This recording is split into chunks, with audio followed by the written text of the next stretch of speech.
Hello. आज हम पढ़ेंगे प्रश्नावली 3.3 का क्वेश्चन नंबर 3 का पहला भाग। ठीक है, स्टेटमेंट वाले सवाल को प्रतिस्थापन विधि से कैसे करेंगे। देखिए, सिंपल सवाल होते हैं स्टेटमेंट वाले। आपने क्या करना होता है, स्टेटमेंट को ढंग से पढ़ना होता है और तोड़ तोड़ के उसको करना होता है। एक बार में ही सब कुछ करोगे तो फिर कन्फ्यूज़ हो जाओगे, इसलिए स्टेटमेंट को पढ़ते भी चलो और साथ साथ में जो वो बोल रहा है उसको करते भी चलो। ठीक है, क्वेश्चन नंबर तीसरे का पहला देखिए क्या बोल रहा है। दो संख्याओं का अंतर 26 है। कोई दो संख्याएं हैं, अच्छा, और एक संख्या दूसरी संख्या की 3 गुनी है, उन्हें ज्ञात करिए। मतलब कोई दो संख्याएं हैं, उनका अंतर कितना दे रखा है 26। हमें नहीं पता वो कौन सी संख्या है।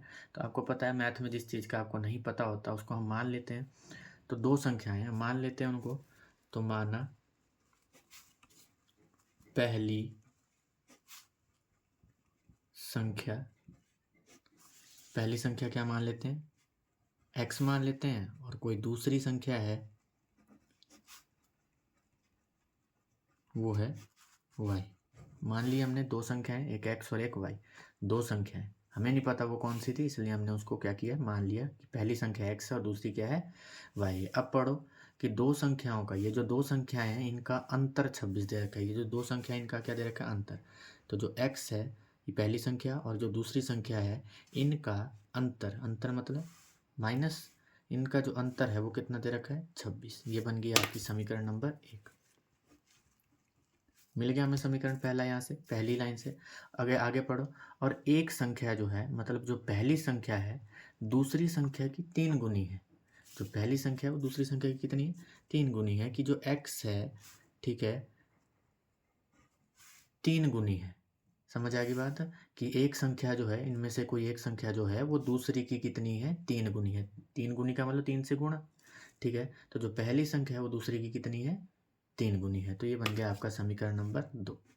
बस, आपको दो समीकरण मिल गए। प्रतिस्थापन विधि करिए।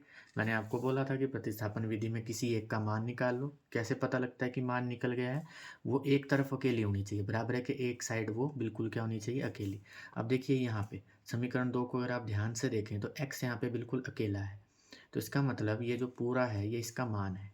x का मान कितना है, 3y है। ये तो सिंपल हो गया, x का मान हमें पहले ही मिल गया। ठीक है, तो इसको भर दो समीकरण 1 में।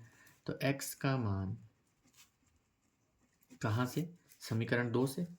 तो x का मान समीकरण 2 से कहाँ भरेंगे, समीकरण 1 में। तो समीकरण 1 में भरने पर तो भर दो, x का मान पहले से ही आ गया, हमारे को सवाल से ही मिल गया x का मान। तो भर देते हैं यहाँ पे।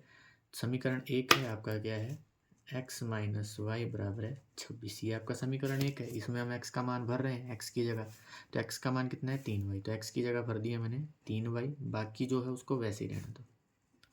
ठीक है, दो चर हैं एक जैसे हैं, माइनस हो रहे हैं तो कर दो माइनस। 3y से 1y चला जाएगा, कितना बचेगा, 2y बचेगा, बराबर है 26। y का मान यहाँ से निकालना है, y को करना है बिल्कुल अकेला। y 2 के साथ गुणा कर रहा है, 2 परे चला जाएगा, क्या करेगा, भाग करेगा। तो 26/2 काट दीजिए 2 से। 2 से जब आप 26 को भाग करेंगे तो कितने से जाएगा, 13 से। 13 दूनी 26, तो y बराबर है 13। मतलब y किसका मान था, माना हुआ हमने दूसरी संख्या। तो दूसरी संख्या कितनी आ गई, 13। अब हम निकालेंगे पहली संख्या। तो जहाँ से हमने y का मान निकाला, y का मान किसी भी समीकरण में भर दो। तो y का मान मैं यहाँ भर देता हूँ। तो y का मान किसी भी समीकरण में भर दीजिए, आपका आंसर आ जाएगा। देखिए, अभी तक मैंने आपको पहले भी बताया किसी भी समीकरण में भर सकते हैं। तो अब मैं यहाँ ना भर के यहाँ भर के दिखाता हूँ कि आंसर वही आता है। ठीक है, तो हम y का मान कहाँ भरते हैं, समीकरण 1 में। समीकरण 1 में भरने पर तो भर दीजिए समीकरण 1 में। समीकरण 1 है आपका x माइनस वाई बराबर है 26। तो y का मान भरिए यहाँ पे, कितना हो जाएगा,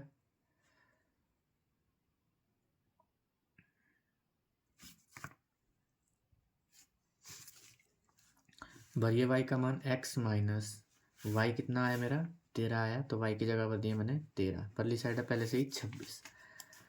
13 यहाँ माइनस का है, परे चला जाएगा, किस चीज़ का हो जाएगा, प्लस का हो जाएगा। तो 26, 13 माइनस का है, परली साइड चला जाएगा, प्लस का 13। तो x का मान आ गया 13 और 26 और 13 कितना हो गया, 39। तो x का मान कितना आ गया आपका 39 आ गया। तो पहली संख्या हो गई आपके पास, पहली संख्या कितनी आ गई, पहली संख्या x किसको माना था हमने, पहली संख्या को, तो पहली संख्या आ गई हमारे पास कितनी 39, और दूसरी संख्या आ गई हमारे पास कितनी, दूसरी संख्या आ गई हमारे पास कितनी 13। ठीक है, इसी तरह से ये सवाल होना था। अच्छा, मैं यहाँ पे भी भर के बता देता हूँ आपको कि ये सही हुआ या गलत। अगर मैं यहाँ भरता y का मान, तो x बराबर है 3y था ये वाला समीकरण। अगर यहाँ भी y का मान भरते तब भी आंसर यही आना था। देखिए कैसे, x बराबर है 3, y कितना आया था हमारा 13, तो 13, तो x बराबर है 13, 3 कितना हो गया 39। बोलने का मतलब है आप किसी भी समीकरण में मान भर सकते हैं, आंसर आपका सेम आएगा। बाकी करेंगे हम कल।